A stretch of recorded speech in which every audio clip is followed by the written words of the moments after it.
O Lula deu uma entrevista ontem muito importante para a CNN Brasil. Daniela Lima saiu muito bem, aliás. E eu separei alguns trechos aqui para mostrar para vocês.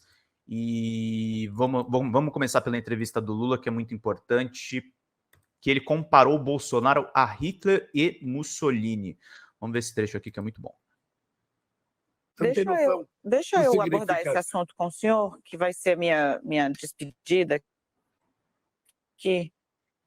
Presidente, olhando o tamanho da trajetória que o senhor tem, a trajetória que o senhor construiu, é uma epopeia. Dá para escrever muito livro, e eu já estou aí pedindo aqui publicamente ao Stuquinha, que eu não vou olhar para ele, que ele está aqui ó, no canto, porque eu quero ver o filme antes do filme estrear.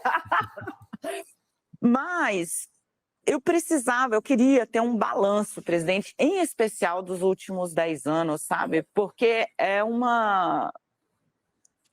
vale, né? E uma subida. Aí você tem que pegar um gravador, tá aqui, a gente marcar uma conversa, e que não vai fazer isso num minuto ou 2 minutos.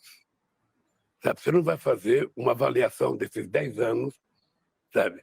O que eu acho que muitas vezes as pessoas deixam de perceber é a importância do PT na política brasileira. Getúlio Vargas foi presidente durante 15 anos e ele conseguiu criar o PTB, que era muito diferente do PT que nós criamos.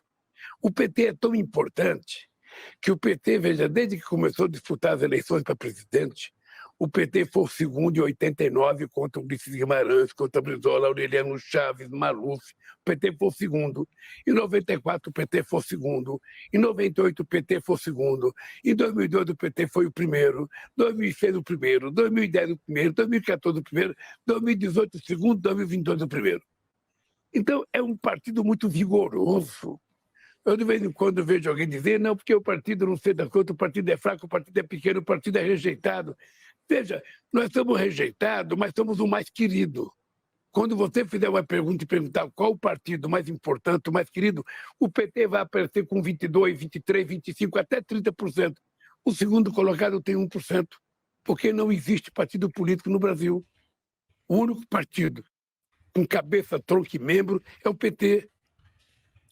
É o partido, eu vou te dizer uma coisa do PT, é o partido sem similar no mundo. É o partido mais importante da esquerda da América Latina, só perde para o Partido Comunista Chinês, que é muito grande.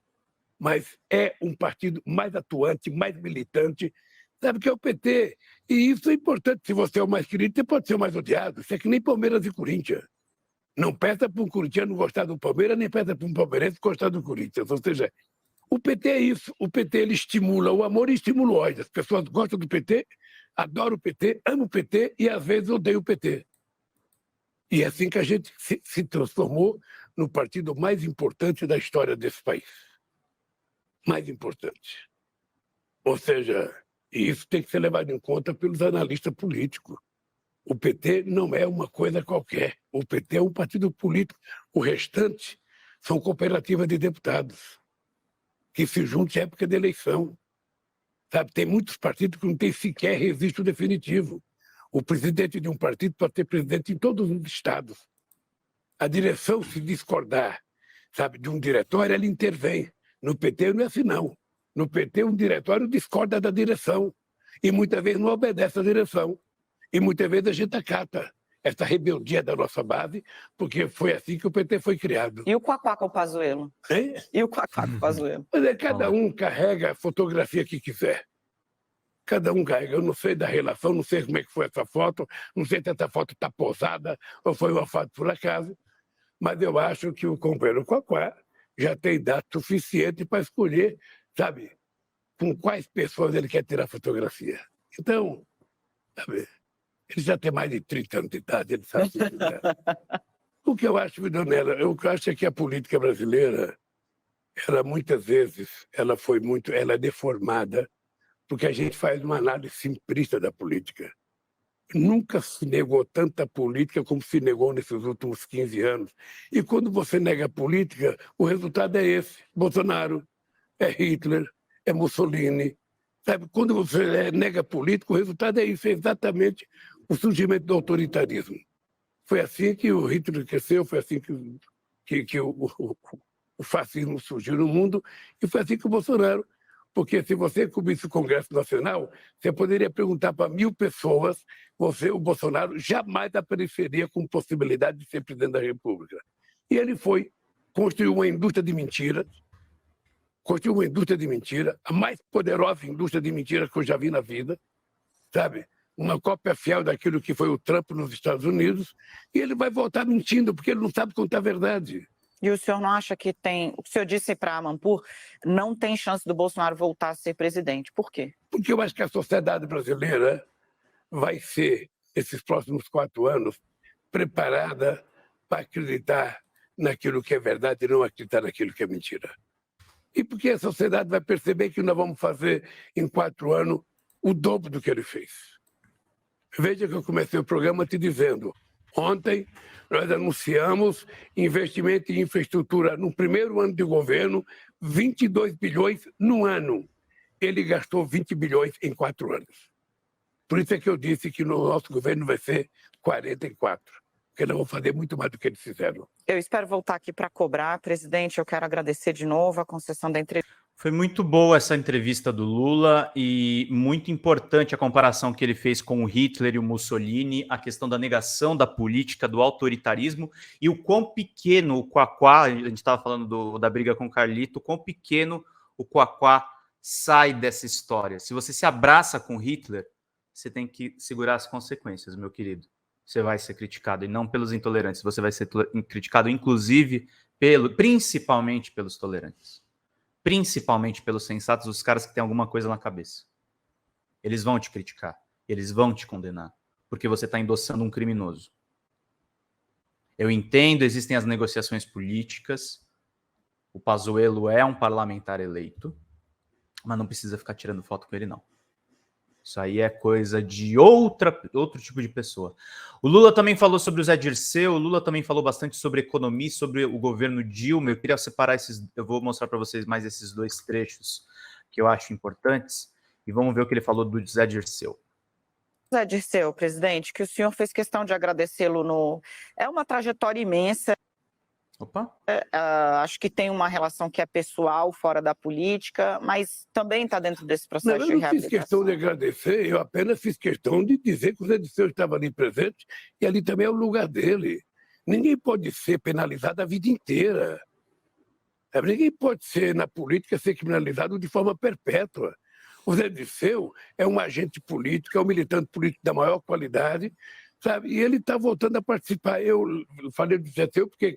Casualmente, eu vi o Zé Dirceu lá, sentado até meio escondidinho lá. Eu acho que não tem que andar escondido, sabe? Tem que colocar a cara para fora e brigar. A gente tem que brigar para construir outra narrativa na sociedade brasileira. Nenhum partido foi mais massacrado do que o PT. Você, como jornalista, Daniela, sabe que o PT passou nesses últimos 10 anos. Você sabe o que aconteceu comigo. Eu tive 13 horas de Jornal Nacional contra mim em 9 meses. Eu tive 59 capas de jornais contra mim. Eu tive 680 primeiras páginas de jornais contra mim. E eu estou aqui. Estou aqui, sabe por quê? Porque a narrativa construída por nós para mostrar ao povo brasileiro o que era certo, o que era errado, venceu. Você não tem noção do que foi aquela vigília na porta da Polícia Federal. Você não tem noção. Deixa eu abordar esse assunto com o senhor, que vai ser... Muito boa a resposta do Lula. É engraçado, né? A Daniela Lima tem uma coisa curiosa. Ela era tucana na época que ela era editora do Painel da Folha de São Paulo. E engraçado como muitos jornalistas eles passaram por uma transformação, né? Ela está escalada pela CNN para estar mais próxima do presidente, assim como a Natuza Neri é na Globo News, assim como diversos jornalistas da mídia corporativa. O Lula também falou um pouquinho sobre a Dilma e sobre o golpe parlamentar que ela sofreu. Vamos ver esse trechinho aqui também.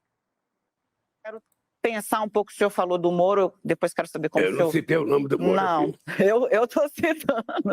E da Força Tarefa, os 2 personagens estão agora no Congresso, entraram formalmente para a política. Mas eu quero trazer de novo essa questão de que, se houve erro, eles não erraram sozinhos. Por exemplo, eu tenho a impressão, e aí o senhor pode me dizer se o senhor tem a mesma impressão, que no dia em que houve a divulgação daquele áudio, em que a Dilma está falando com o Messias e diz, olha, eu vou pedir para você levar, tá aqui o papel para o Lula assinar, etc. e tal. No dia em que aquilo foi divulgado, a minha impressão é que a Dilma Rousseff perdeu qualquer chance que ela tinha de evitar o impeachment politicamente, porque isso culmina com a sua não chegada na Casa Civil por uma decisão do ministro Gilmar Mendes. O senhor acha que essa decisão mudou o curso desse processo? Olha, alguns acreditam que mudou. Eu, na verdade, acho que o governo tinha entrado numa situação tão delicada que era impossível voltar. E eu dizia para Dilma naquela época que não era possível ter 2 presidentes dentro do Palácio do Planalto. Aquilo foi feito para um presidente, não foi feito para 2. Por isso é que eu tinha recusado veementemente.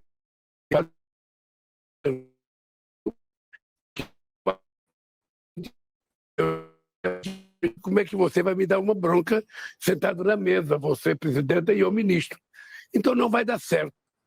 Mas ela insistiu, eu tomei a decisão de aceitar, depois de uma conversa com o Nelson Barbosa, que ia se mudar a política econômica. E quando eu fui para o aeroporto, ela mandou o papel para eu assinar. Que isso foi gravado, foi um crime a gravação dessa coisa, a publicação foi mais um crime, mas isso já passou também. Isso já faz parte da história. Sabe, os historiadores vão escrever muita coisa a respeito disso. O que eu preciso, Daniela, é ter muita tranquilidade, muita. Você não sabe o esforço que eu faço para ter tranquilidade, para tentar consertar esse país. Você não tem noção como é que esse país foi encontrado. O Alckmin tem divulgado em alguns lugares a situação que nós encontramos no país. Eu vou te dar um dado. Eu hoje vou participar de um ato em que eu vou repor as bolsas do MEC. Opa! Sabe, para CNPq, CAPES e Bolsa do MEC. Ou seja, nós vamos colocar 2 bilhões e 400 para financiar bolsas que muitas estavam sem ter pagas, muitas a partir de 2013 e algumas a partir de 2010. Então, nós vamos reestruturar para garantir à universidade brasileira, ao cientista brasileiro, aos estudantes brasileiros, o mínimo direito de dignidade que esse país tinha perdido. Você vai que ontem eu fui inaugurar o Minha Casa Minha Vida, nós temos 186 mil casas abandonadas. Ontem nós fomos num lugar e passamos para tirar fotografia em outro lugar de casas que o mato tomou conta. Num país que tem um déficit habitacional. Então significa que esse país não foi governado. E aí entra a questão pessoal, sabe, da Lava Jato, que a história vai contar. Sabe, quem delatou que roubou foi preso. Agora, o que eu acho é que teve uma enganação da sociedade brasileira como jamais eu tinha visto no Brasil. Eu nem condeno a imprensa. Eu nem condeno a imprensa porque houve um acordo antes de começar o processo com a imprensa. Houve um acordo. Eles tinham em cada jornal uma redação, um responsável. Sabe? Então, quando a matéria chegava, divulgava como se aquilo fosse verdade, sem nenhum questionamento.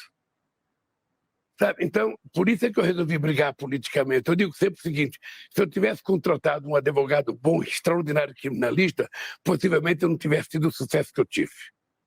Tá? Porque as decisões da briga minhas, nenhuma foi jurídica, todas foram políticas. Bom demais essa entrevista do Lula, meteu o pau na Lava Jato, falou do golpe contra Dilma Rousseff